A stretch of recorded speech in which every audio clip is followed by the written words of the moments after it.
Hi everyone.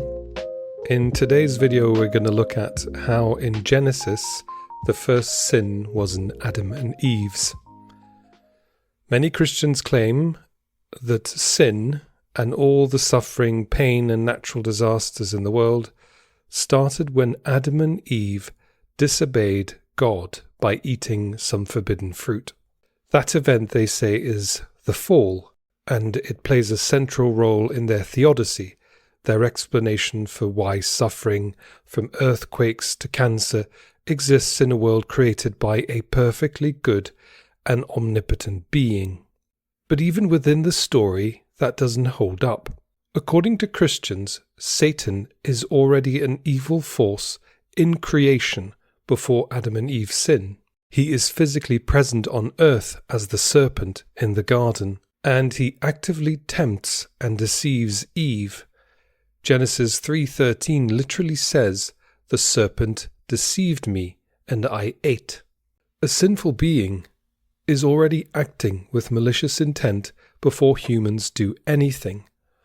So if the serpent's already deceiving, then sin is already in the world, before the fruit is even touched.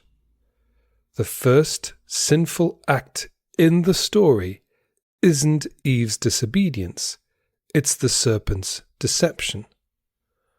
So the idea that creation was perfect until the fruit was eaten collapses.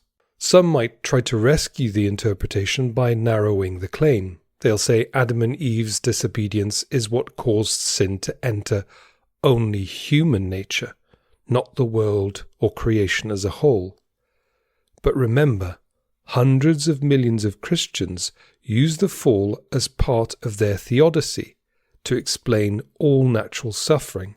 They say earthquakes, diseases, famines, even death in general entered creation because of Adam and Eve's sin.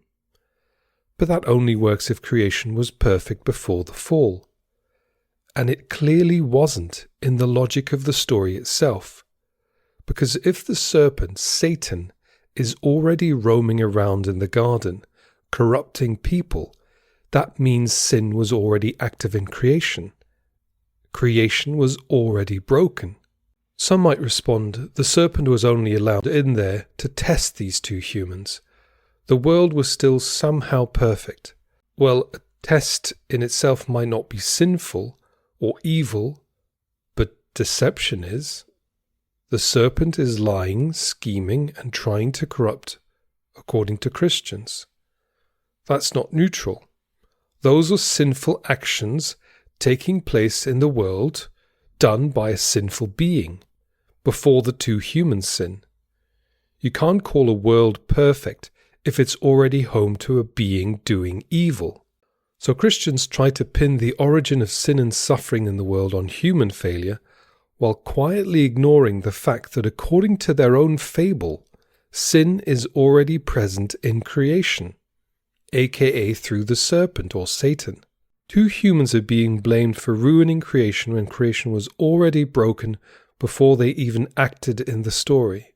They want to defend a perfect world that already included a liar, a tempter, a source of corruption.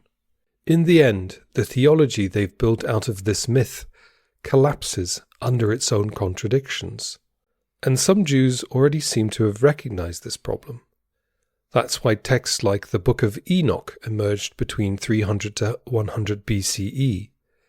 Alternative myths that shifted the blame from humans to corrupt angels who shattered the created order.